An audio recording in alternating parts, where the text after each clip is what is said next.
Once you've learned all the lessons of this soul school, the cycle of reincarnations is closed.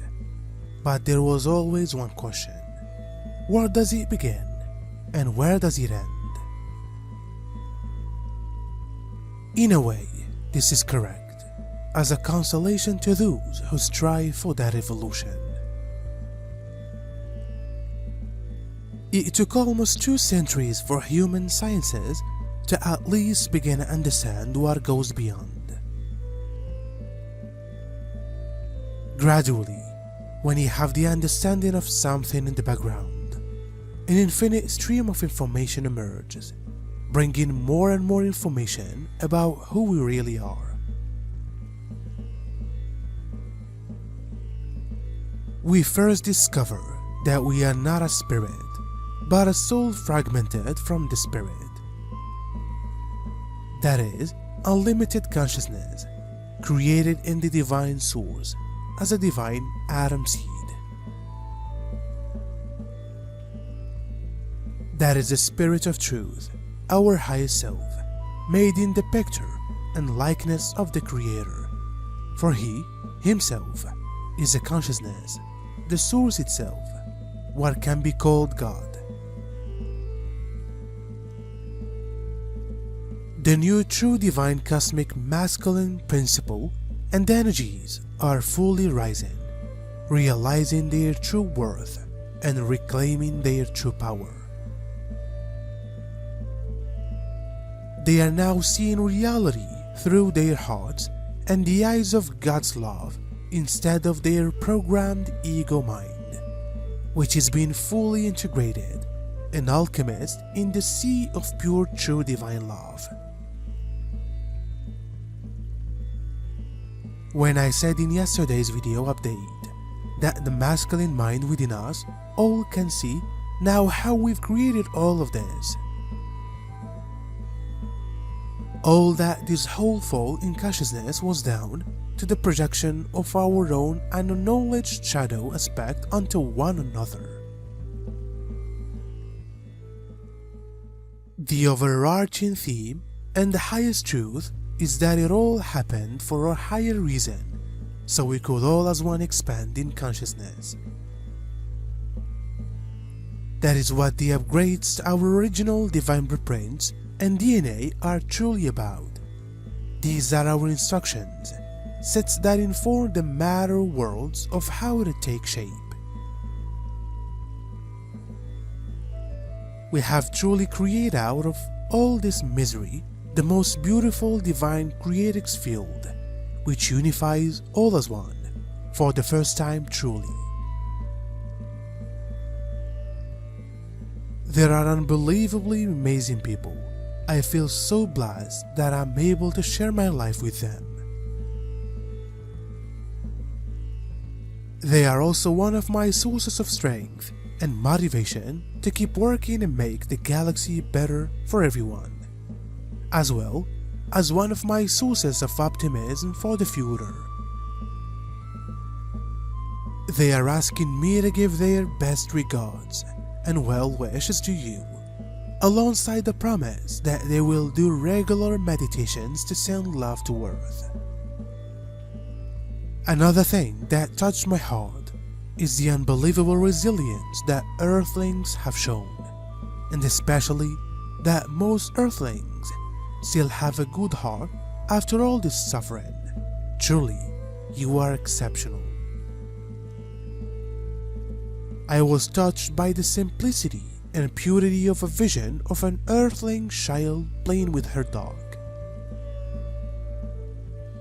I was positively surprised that this channeler contacted us Pleiadian with the request to channel messages that primarily focused on love and personal empowerment, as opposed to primarily focusing on intel. I think it is a very good sign that Earthlings are turning into these messages. I feel honored to be one of the 2 people chosen for this. It has been said that to be in a world of duality, of atonement and trials, is the furthest point of consciousness can experience life. Today, we begin to understand that is the point where reason still accompanies consciousness, even subjects it to veils. But it is not yet the farthest point from the source, where parts of the conscience have permission to go create, learn, and evolve. We have also said here before that at the end of learning, these experiences are integrated into our higher self versions. And this is being carried forward until it reaches our higher self, which is in fact the individualized spirit. Once such experiences arrive there, they are integrated also into the everything, since each spirit is a part of the more consciousness, unique as source, that is the Creator Himself. This is God. Given this, the souls incarnate on earth, even though limited, are conscious with reason. They are aware of their actions and can decide, through their free will, every decision to be made. It's these decisions that advance or delay your development, and also the time that you have to stay here in order to complete your learning purpose. Because we have this conscience and reason, we cannot classify such souls as simply and ignorant as we believed until now. Certainly, others have also received information from Malta regarding the subject discussed here. Meanwhile, I was instructed to pose this subject today in order to get to you who do not yet have such information about it.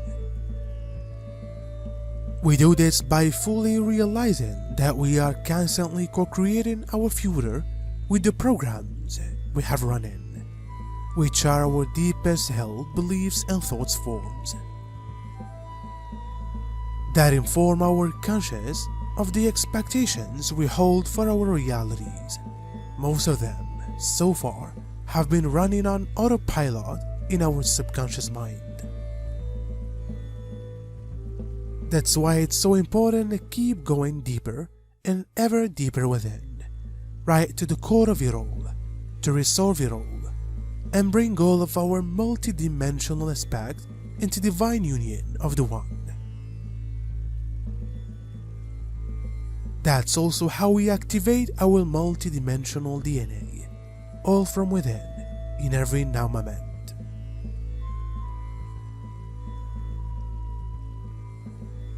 Now we stop allowing the outside overworld, other sources, and other people's predictions, our expectations of us, to program us. We have to be our own greatest authority and create the realities we wish to experience, instead of wanting for others to tell us what this is. In order to reclaim full sovereignty over our bodies, energy, field, and consciousness, stop giving your power over your realities away to others. That's what awakens and compromises your energy field.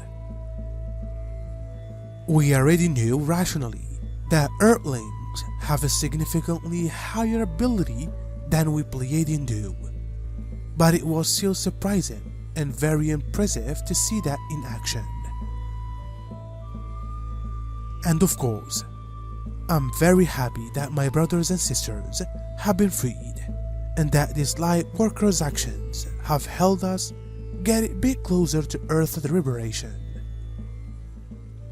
You can do anything you put your mind to is not just some random saying. We Pleiadians are a race of people who can reach each other's mind, and it's not uncommon for us to be able to teleport or be in two places at once. Yet already, there is at least one Earthlings amongst you, who can do something that we simply cannot do. If you want to become a serious and selfless light worker, then know that just about your only limits are your own purity, the depth of our surrender to Source, and your imagination. With purity here, I mean that your old pain, your shadow, and your ego have been observed and integrated. Ideally, your soul and your rational mind and your emotions and your subconscious and your energy are all aligned and all focused in the direction of helping Source. Everything that blocks this unity has been observed and loved back into unity and handed back to Source.